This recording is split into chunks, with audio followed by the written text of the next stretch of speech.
Not many things get to me in life, and I consider myself a pretty calm person. Anybody who's been around on the main channel for a long time will know that even during the testing of times, I can keep my nerve and I refuse to rage. However, today was a big exception in a sim race I took part on in LFM. The tone was set in qualifying when I came against an individual called David Vega. The first incident, literally before even out on track. Driving out the pit lane, he decided to stop, brake check me, and I go straight into the back of him. Not long after that, I was on a hot lap, he made a mistake, and I kind of feel like he could have crossed me and completely ruined my lap again. Given that the tone was now set, how are things going to pan out in the race when he is starting directly behind me? I have to say, I went into this one very, very wary of what might happen.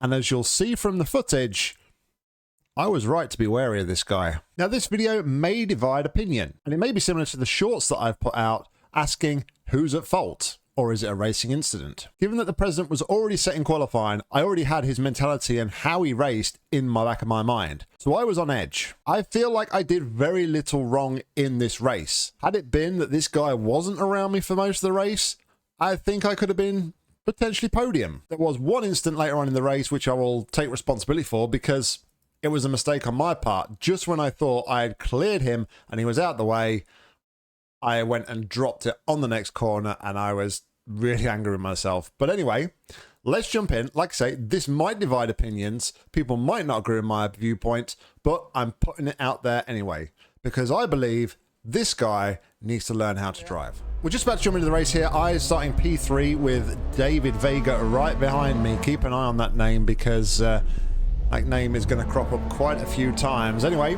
the lights are about to go out here in this LFM race, Mazda MX5 Cup, 20 minutes long, and away we go. So, still need to work on my starts. As you can see, I'm not very quick off the start, but instantly we've been overtaken by fourth, and fifth is coming alongside me, so just being mindful of that. Braking nice and early, giving lots of space, letting everybody through. And we've lost a couple of places on the start, a couple of cars spinning off in the background there as well. But we maintain our line here through turn 2. It's a very, very long right-hander into turn 2. And down we go here as P6 now going to go for a dive down the inside. I did sort of leave the door open and didn't really turn towards the apex, so there was more than enough space and he was entitled to it. So we're racing down to the next corner, which is a fast left-hander, and I'm thinking at this point, okay, I'm not going to win this, I'll just let him go. You see, I was out quite wide and he had a much narrower line than me, so at this point we've lost 3 positions off the start. We're down to P6 as P3 makes a mistake there and lets David Vega through, and he's now actually up to P3. But yeah, around this tight, twisty section and down the back straight here.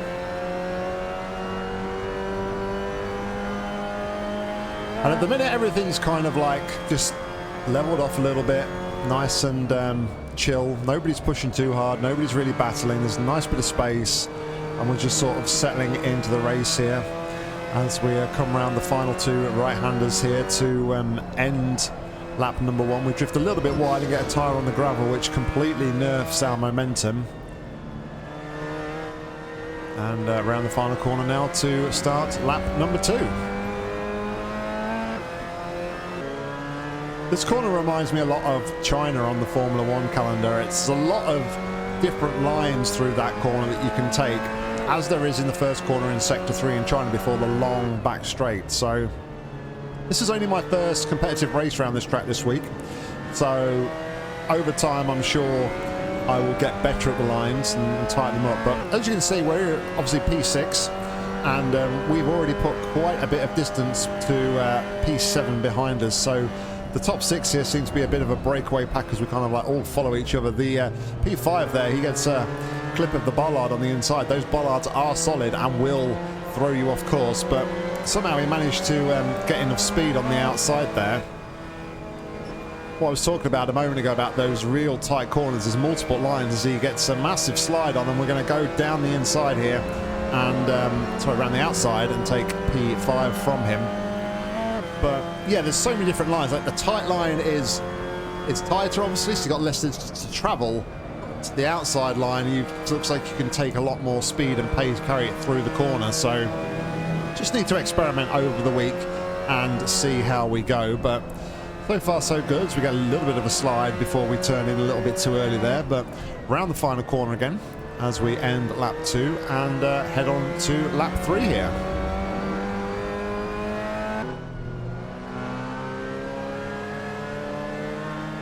I think the ideal line here is, I think I need to drift out wider after the initial turn into the apex. I think I need to like drift out and then drift back in again to take like a second apex at that corner. I think that will work a lot better watching this back now. I'm recording this literally like half an hour after the race, so I've not properly had a chance to look back and analyze everything properly yet.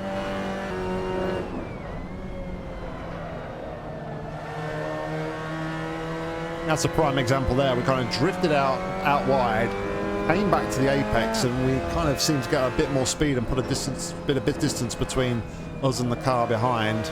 That chicane is very much risk and reward. You've got to try and get yourself as close to that tyre barrier on the left-hand side as you're going through there, so that you're setting up for that final left-hand corner. But managed to put a bit of distance to the car behind here.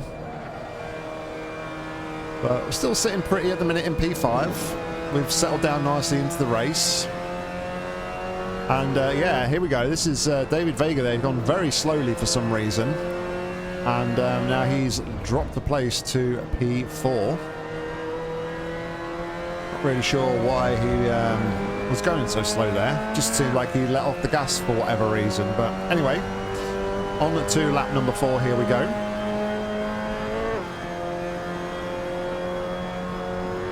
As Vega looks to go down the inside here. Car on the inside gets a little bit worse for wear, and then that's our first contact there. I mean, I was turning into the corner and he just turned right into me. So yeah, that's indication of how this one's going to go as he dives down my inside here. Corner opens up a lot more than you think it does. At first glance, it looks like a really tight corner, but as you can tell, like the other people's lines through there, it's a lot more open. You can carry a lot more speed, so that's possibly something I need to remember for the rest of the week. But Vega there going wide.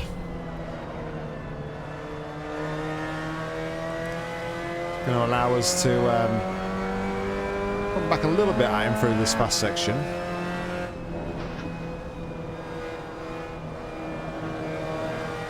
Gone out wide again here. We felt like we got a better run, but we were still quite a way back. But we are slowly gaining here.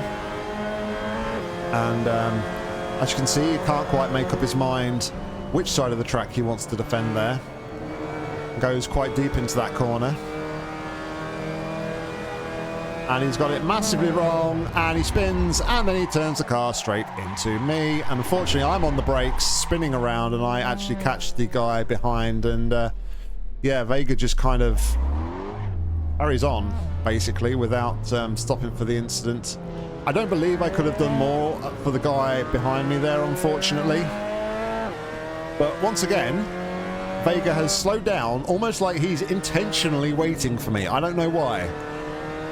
But yeah, it's almost like he's intentionally waiting for me to, like, I don't know if he's like trolling me or what, but anyway, on to lap number 5. At this point, we've got bodywork damage and we've got slight suspension damage on the rears, but I was like, no, we'll carry on at this point. We're just going to carry on. So I think we've lost another place, possibly only one more place in that. I can't remember if we were 6th or 7th at this point.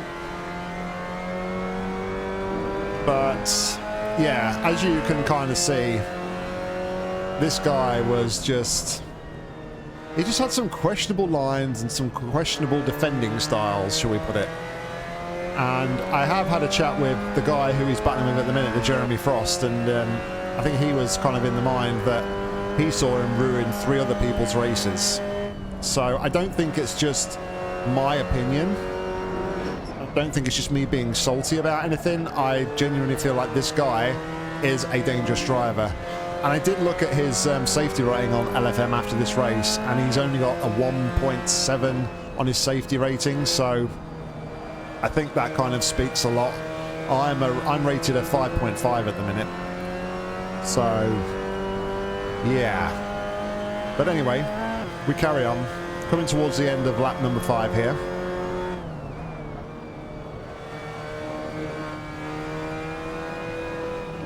He seems to be being very aggressive. Like he's almost being overly aggressive with Jeremy Frost in front of him there, and that's caused him to make a mistake and go off the track. But he's going to dive on down the inside here, it seems. Manages to hold it, so fair play to him. So there's 4 of us in the line here as we head down to turn 1. Battling with the other guy who has chosen the outside. Vega's going down the inside here. I think me and Jeremy Frost here had the same sort of idea. We was just going to brake early and hang back and just watch the carnage unfold, but he did manage to get past, although he had a bit of a moment there on the exit. And they're going to go possibly 3 wide.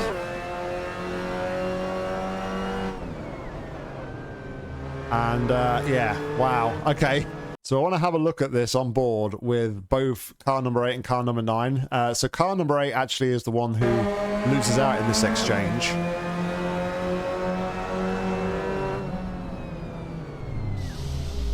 I mean, that's on car number 8, to be fair. He broke really late there. And yeah, he was never stopping that. But at the same time, I mean, this guy's just turning in again, so I don't know. I don't think I can blame Vega for that one. He could have left a bit more space potentially, but the other guy was never going to get that stop down the inside. Anyway, back to the action. There's now a 3-way battle here for, I think this is P for P6 now, I believe. We're almost halfway through this race.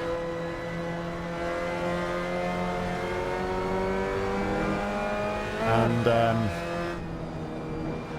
yeah, of all the people I didn't want to be behind for too long, it was like Vega because of what's happened so far in the race and qualifying. But I'm just trying to sort of like hang back a little bit.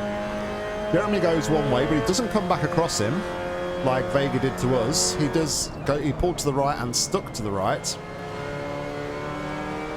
And we go through this corner again. We're all like now really bunched up together. I'm just going to play this nice and cool and give them a little bit of space. I don't want to get involved and make this a 3-way fight, because that probably will end in disaster. But end of lap 6, beginning of lap 7. Vega is now back in front of Frost as we head down to turn 1. So down the back straight we go again on lap number 7 here. We're all still pretty close together. We've got a big gap to the cars behind.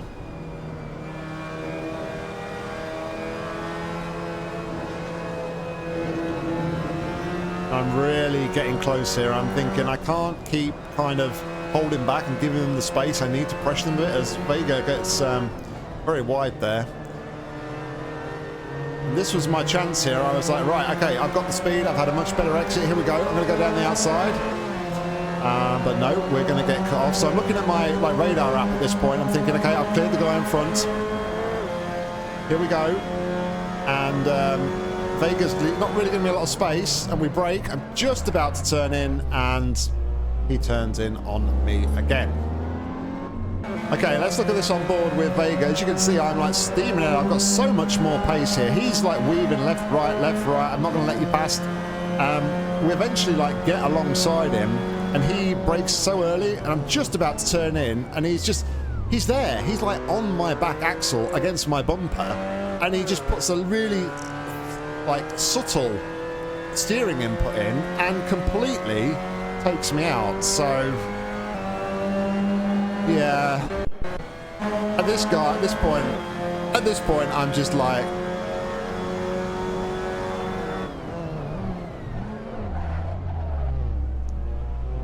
I don't know what views you guys will have, so please do let me know in the comments. There was some weird thing going on with Jeremy Frost's connection at this point. He is still in the race battling with us. For some reason I couldn't see him at this point. I don't know why, and he just like randomly appeared in front of me. But yeah, I was just, at this point, I was just really, really frustrated with this guy in front. It's like the second or third time now in this race alone, I feel like he has cost me time. And the more I try and get past him, the harder he defends. And it's just, I don't know. At this point, I was thinking, what is the point? I just may as well stay behind him. But then the other side of me is like, no, you know what? I want to prove a point, and I want to get past you fairly. And I want to show you that, you know what? I am a better racer than you. I can do this fairly without your dirty tricks and dirty moves. So, as you can see, Jeremy just reappears out of nowhere there. So, yeah.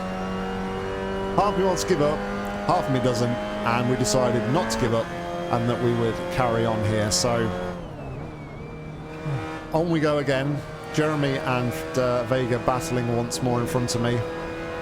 I'm just trying to keep my head down here and get back into the fight with these two guys, but at the same time just trying not to be overly aggressive, because I just don't know how much more I can take of this guy like being overly aggressive.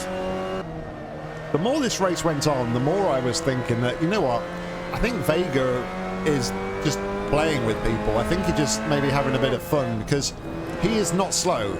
I mean, it's not easy just to rock up to the back of him and overtake him, because if it was that easy, we would have already done that by now. I think he just, I don't know, he maybe enjoys battling with other people, but it's just really frustrating when you're the one that's battling with him, and it just seems to kind of take liberties. And as yeah, Frost gets it wrong, we just managed to avoid, but we're back up to P5 at this point then, and the battle between myself and David Vega is continuing here on lap number 10, but we are still quite a way away from him, so we don't need to necessarily push. Again, I was quite content that if this was going to be it, this was going to be it. Didn't want to put myself in danger, but at the same time, like I said before, I want to prove a point that I can overtake you. So we soldier on. I think we've got about 3 more laps to go here, but it is now a battle for P4 between me and David Vega here. Fortunately, Jeremy Frost appears to have completely binned it. Vega goes extremely wide there, so we kind of trying to take a good line through here, and I got a good bit of speed on the exit here, much faster than David Vega, but I know I'm not going to get any speed through this fast chicane, and I was honestly expecting him to like dab a bit of brake on there as he gets very sideways through there, and I'm like, right, I'm going down the inside. That's my opportunity, but again, he's just got more speed than me. But for once, well, he was giving me space, and now he's trying to sort of push me out wide. I'm just going to brake early and causes him to run very deep, and we've got past him. And at this point, I'm like, yes, I've done it. I've proved my point. I've got past him cleanly. Yes, yes, yes, yes, yes. And I was going to keep track. And then, for some reason, I tried to turn into the corner far too early.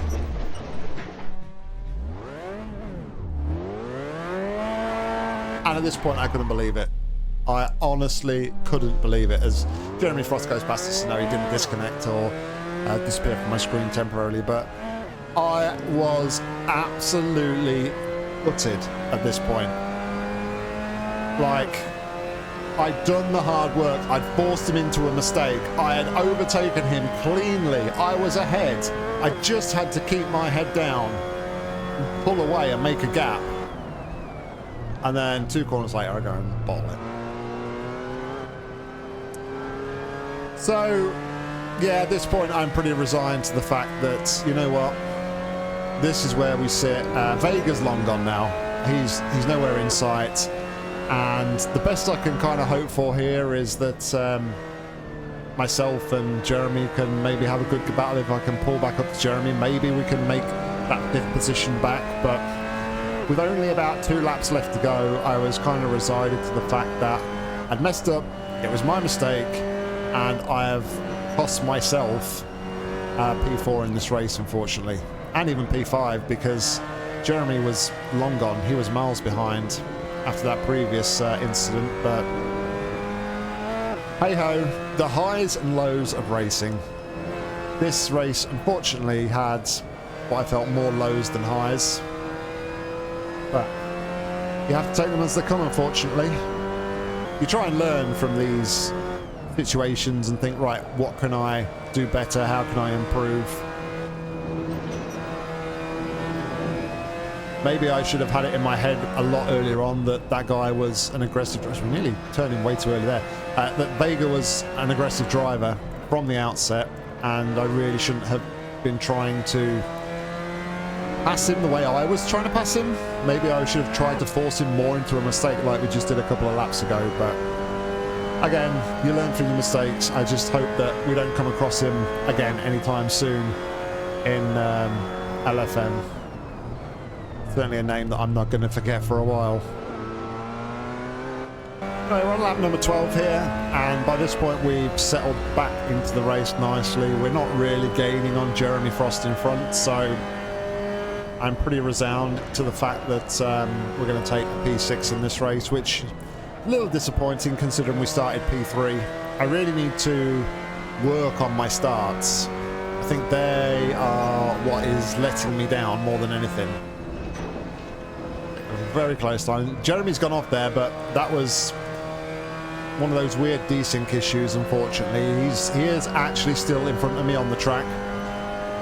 I did kind of get my hope up a little bit that I'd overtaken him and got a place back, but no.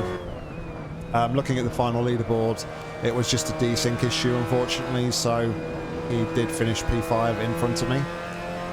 So we if this is the last lap, possibly. We're coming up to a back marker here. Yeah, this was the last lap, so tough race. Very, very tough race indeed, but we managed to come home in 6th. We improved our safety rating somehow, I don't know how. We improved our elo, and we soldier on through the next race. So there you go, guys. There is the race. Like I said before, my comments and my opinions in this video may divide opinion, and that's a good thing because not everybody agrees about the same thing. Please do leave your thoughts and feedback in the comments down below because I'd be interested to see what you guys think, whether I was at fault for any of that or whether it was just an over-aggressive driver who really didn't want to give up the place. If you want to see more of these sorts of videos, please check out the shorts on the channel where I regularly post who was at blame or was it a racing incident videos. They seem to be doing really well, and I appreciate everybody who's taken the time to comment on those videos and give me some feedback and thoughts from an outsider's point of view, because I can look at it all day and I can probably convince myself that I am in the right, but it's really nice for other people to give you another opinion so that you can see it from another point of view. I'm always happy to hold my hands up and say, if it's my fault, I'm sorry, I will take responsibility. But today, I just feel I came up against an over-aggressive driver whose defending tactics were a little bit dirty, shall we say. Anyway, hope you enjoyed this one, and until next time, see ya.